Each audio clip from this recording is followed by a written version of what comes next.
Hey, what's going on, you guys? It's Aces High here, and today I'm bringing you guys something kind of cool. I've just been on this kick about the French lately, and I just don't know enough about their history. So I figured I'd watch the French Revolution. I just finished watching Napoleon. Now it's time for the Revolution. So this one is actually brought to you guys by Oversimplified. I'm sure you've heard of them. They're an awesome YouTube channel, and they just have really, really cool videos. Go check them out. I'll throw the link down in the description. This one is a two-parter, so we're going to start with part one. At the end, I'll link to part two. And it's a little bit longer. It's about 17 minutes, so my video will probably be about 22 minutes. But stick in, man, or stick around. I think it'll be pretty good. Uh, that's enough of that, man. Let's get started. So I said to the Marquis de la Fufayette, "What do you think I am? Some dirty peasant? I've never worked a day in my life." Wow, that Marie Antoinette sure is pretty. Sure is. Wouldn't want to be Prince Louis though. That's going to be a lot of responsibility when he becomes king, especially since France is in financial ruin. Quite. Thank you one and all for attending the royal marriage of my grandson, the future King of France, to the Archduchess of Austria. Now for the very awkward yet historically accurate part of the ceremony, where we all watch them get into bed together.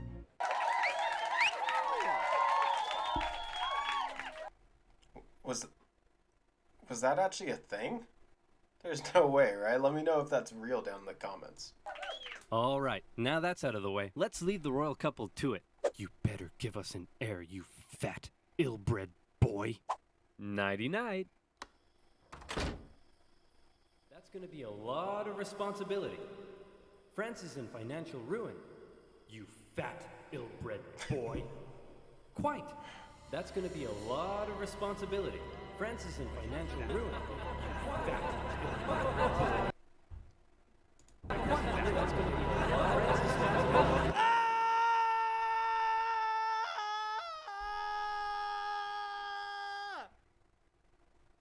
Oh, great. He's a frickin' weirdo. France, the most prosperous, cultured, and beautiful nation in the world, as it had been for centuries. An exquisite social culture, with the king and the upper classes throwing crazy parties every night, enjoying high living and fine dining. Who cares that they were only able to do so off the backs of the hard-working, starving poor? What are they gonna do? Revolt? They're only 80% of the population. No. Life in France I hear foreshadowing coming. is great. What's that, France? You want to go to war with Britain and increase your power? Go for it, little buddy. You do you. And you lost. Now you're in severe financial debt. We have no money. What do we do? Should we stop partying? Heck no. Party harder.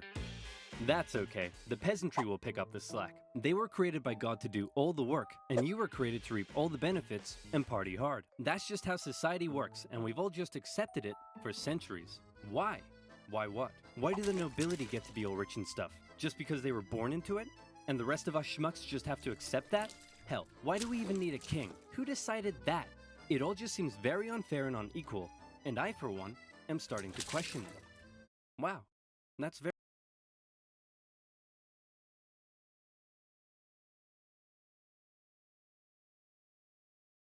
very enlightened of you.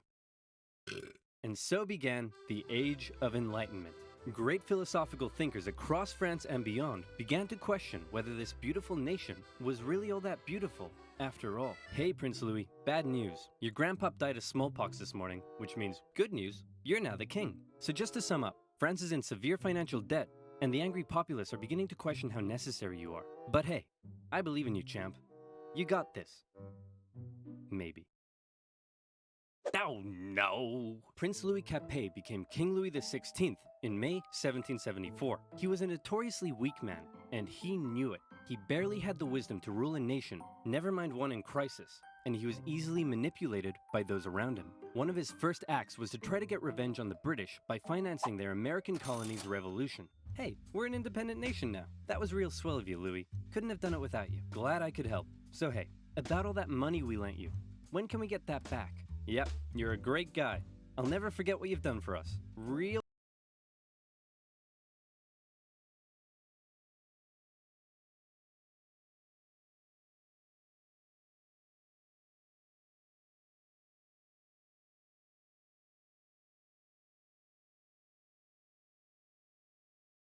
Real glad I could help, friend, but about that money. Gotta go now, chum. Best of luck to you.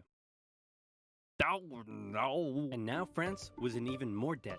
France's poor, suffering under the strain of economic ruin, watched as the nobility continued to live as though nothing was wrong. In particular, they grew increasingly disdainful of the queen, Marie Antoinette, as she continued to spend all of France's money on her own luxurious lifestyle and fashion. While the peasants were breaking their backs in the fields, she was walking around like, hey, my hair is a boat. I'm not making that up. Her hair really was a boat. And her lavish spending earned her the nickname Madame Deficit. And speaking of the queen, there was also a long-standing scandal around the fact that the king took a very long time to boink her, and the working classes of Paris began ridiculing the royal couple with lewd pamphlets depicting the queen as a court thought, and the king as a wuss, unable to fulfill his marital duty. Respect for the monarchy was at an all-time low, as France's finances were spiraling out of control, and the king and his aides really only had one solution to the crisis: tax the poor. Tax the poor. We could do a sexy calendar shoot. Tax the poor. And so it was. The poor, who were already struggling to make ends meet, found themselves being taxed from every direction. Hey.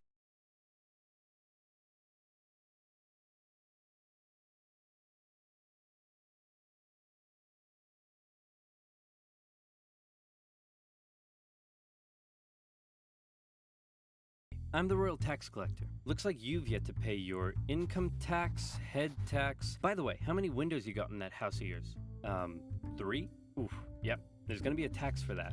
Hey, your local priest here. Have you paid your church tithe yet? Well, at least this one is going to the good work of God. Sure.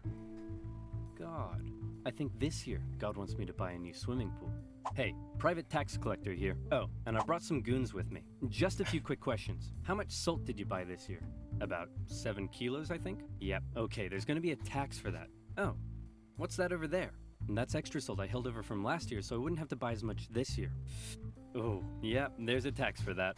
And what are you doing with all of this salt? Well, obviously cooking. On the table. Yep. And preserving fish and meat. Oh no. Yep, there's a tax for that. Hey, how old is he? He's 9. And so he's purchased his required amount of salt for this year, right? What? No, he's What? 9. Uh-oh. Oh, hold on. There was a required amount of salt to be purchased? Sorry, little Timmy. Looks like I'm gonna have to tax you for that.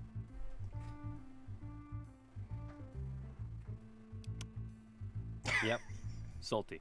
There's gonna be a tax for that. And that's not all. A huge portion of the peasants' harvest had to be given up. And there was also the labor tax, where peasants were required to work a certain number of days for their local lord without pay. Obviously, people weren't too happy with these taxation policies, and the aggressive nature of these private tax farmers sometimes even escalated to violence. In particular, though, the people really hated how inconsistent the taxation rules were across the nation, and also the fact that the first 2 estates often had to pay very little, if any tax at all. And so, the anger continued to grow. France had a population that was just about ready to explode. What could push them over the edge? How about a touch of natural disaster? A series of harsh summers and winters left the peasants' harvests in ruin, meaning they had no food or money, and the cost of bread skyrocketed. Of course, the upper classes had massive stocks of grain and wheat, so they were virtually untouched by this new crisis. But now the poor really were starving, and they began to riot. Women took to the streets, bakeries were raided, and bakers suspected of keeping bread for themselves were sometimes even hanged. Wow. Wow, that's a lot. It's kind of rough to take out on the bakers, though. If they're short of bread everywhere, I mean, I understand they're not servants, they're not, peasants or whatever.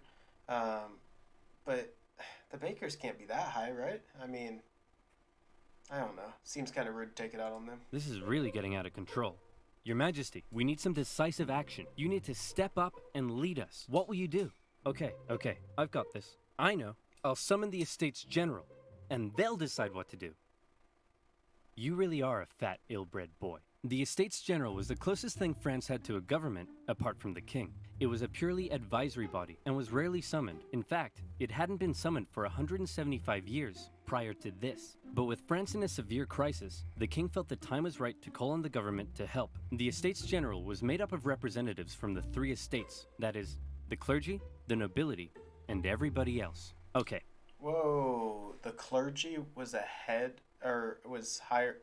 I mean, it was really like a whole nother thing above nobility? Thanks for coming, everyone. The first order of business is regarding the clergy and nobility. You all get brand new Porsches. You get a Porsche, and you get a Porsche, and you get a Porsche. Everybody gets a Porsche. And now into the second order of business. France is completely out of money. Like, it's never been this bad before. Anyone got any ideas? How about we all get Lamborghinis next time? The king decided that in order to make a decision, they had to come up with a voting system. Okay, the clergy. You have a population of 130,000, so you'll get 1 vote. The nobility. You have a population of 350,000, so you'll also get 1 vote. And the third estate. You have a population of 27 million people and make up 98% of the population. Very impressive. You'll get 1 vote. The third estate were obviously pretty unhappy with this system because they kept on finding that this would happen. We propose to raise taxes on the third estate. All in favor? All opposed? 2-1. Taxes will be raised on the third estate. We propose a motion that says the first 2 estates are a bunch of poo-poo heads. All in favor? All opposed? 2-1. It's official. We are not poo-poo heads. The third estate realized that any attempt at reform would be outvoted by the 2 upper estates, and they thought that was kind of lame. So they decided that since they were 98% of the population, they could go off to form their own government, make their own laws, and take over the running of the country. And so, the National Assembly was born. The third estate was now in control, and there was nothing the king could do to stop.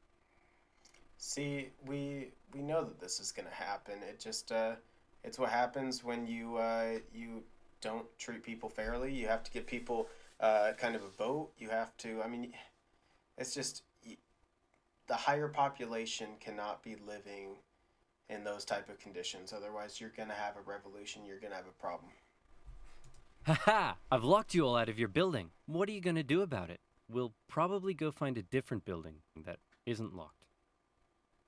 Oh, no! The National Assembly did find another unlocked building, just down the road, an indoor tennis court, where on the 20th of June 1789, they all took the tennis court oath, pledging to continue meeting until the king finally gave in to their demands for more equality and economic reform. This new National Assembly included many of the most educated members of the Third Estate, including 2 young lawyers by the names of Maximilien Robespierre and Georges Danton. Some members of the first 2 estates even joined their cause. Some of these men formed a radical new political party called the Jacobin Club and quickly became leading figures. While many members of the Third Estate simply wanted more equality, a growing number in this Jacobin faction would begin calling for something even crazier: the removal of the king entirely. And this is where fear began to take hold. With such a volatile situation developing, everyone was afraid of something. The king feared his position was under threat, and he called in the military to take position around Paris. The Third Estate heard rumor of the gathering military force, and they feared the king was planning to round them up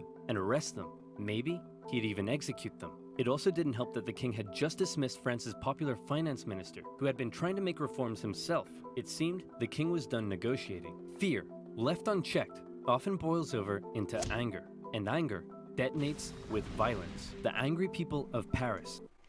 It happens every time. Fear leads to anger. Anger leads to violence. I mean, that's just kind of how it happens. It's got to be a tough job running a country, especially when, from the sounds of it, you're not very good at your job. After centuries of cruel inequality, harsh oppression, even starvation, fearful of having their new movement for reform demolished so soon, decided that it was now or never to take action. Screw reform. They decided they'd do one better. How about revolution? The people of Paris, believing the French military was preparing to attack, decided they should arm themselves. The National Assembly announced the creation of a bourgeois militia, the National Guard, and immediately, many troops from the French military defected over to the revolutionary side. In the early hours of July 14th, 1789, a large crowd stormed and raided the Hôtel des Invalides, a military hospital where they were able to secure a large number of rifles. The bad news was they weren't able to find any gunpowder for their new weapons. The good news was they knew exactly where to get some. A prison fortress and a symbol of royal tyranny towering over Paris, the Bastille. Mid-morning, the crowd gathered around the Bastille and demanded that the man in charge, Governor Delaunay, surrender the prison and hand over the gunpowder. Obviously, Governor Delaunay was like, no way. So he stalled for time by inviting a few members of the crowd in for negotiations. The crowd, still waiting outside, quickly became impatient, and before long, they stormed the fortress, taking on the French troops inside. Your Majesty, we've received word that the people have surrounded the Bastille. Governor Delaunay will hold them off. No need to worry. Actually, Your Majesty, it appears the crowd is now headed away from the Bastille. You see? What did I tell you? Clearly Governor Delaunay has defeated them and has them on the run. I'm just gonna guess he's probably hung. No need to worry. Your Majesty, isn't that Governor Delaunay's head on a pike? Well, clearly Governor Delaunay has taken on the form of a bodiless pike-head deity, and the people are so enamored with him, they're parading him around the city. No need to worry at all. When the National Assembly heard about the violence that had taken place, they had two options. Either one, they denounce it and try to carry on the revolution using peaceful means, or two, they say, damn, you stuck his head on a pike? That's pretty hardcore. And we love it. Incidentally, they went with option number two. Some historians believe this reaction paved the way for the utter violence and bloodshed that would become the legacy of the French Revolution. This widespread acceptance of violence during the Revolution is also largely credited to the writings of a certain JeanPaul Mara, a man of science with a horrible skin condition that kept him confined to a bathtub. He began writing a radical newspaper he affectionately named The Friend of the People. Citizens of France, be very afraid. Given the chance, the king and the nobility won't hesitate to massacre us all. The solution is simple. Execute them. Kill every last one of them. Cut off 1,000 heads, and if that's not enough, cut off 1,000 more. Oh, hey Mr. Squeaky, what are you doing down there? You're so cute. This guy sounds like a psychopath, like straight up. Oh my god. Aw, I love you too, Mr. Squeaky. Mwah. Now where was I? Oh yeah. Kill them all. It became one of the most popular publications in Paris during the Revolution and succeeded in spreading ever-increasing fear and anger among the people. In August, leaders of the National Assembly, with help from a certain Thomas Jefferson, adopted the Declaration of the Rights of Man and of the Citizen, an incredible document that guaranteed liberty and equal rights to all men. And when I say men, I mean men. Despite its glaring shortcomings in gender equality, the massively influential declaration would go on to inspire the struggle for liberty and equality across the planet for centuries. However, back in France, the vast majority of the people weren't really so concerned with enlightened ideas of equality as much as they were concerned with the fact that they were still starving. Bread was still expensive as hell and hard to come by. The people felt that one reason nothing had been done yet about the crisis was because the king simply couldn't see the problem. He lived in Versailles, a full 20 kilometers southwest of Paris, and as a result, lived in comfort, separated from his dirty, stinking subjects. On October 5th, a crowd of women, 7,000 strong, decided they'd do something unprecedented. They decided they'd remove that separation and confront the king directly. The women marched all the way to the king's palace in Versailles. Along the way, the crowd continued to grow into the tens of thousands. And when It's interesting that it was led by a bunch of women, especially back then. they arrived, they demanded an audience with the king. What are those things outside the palace? They're poor people, Your Majesty. That's poor people?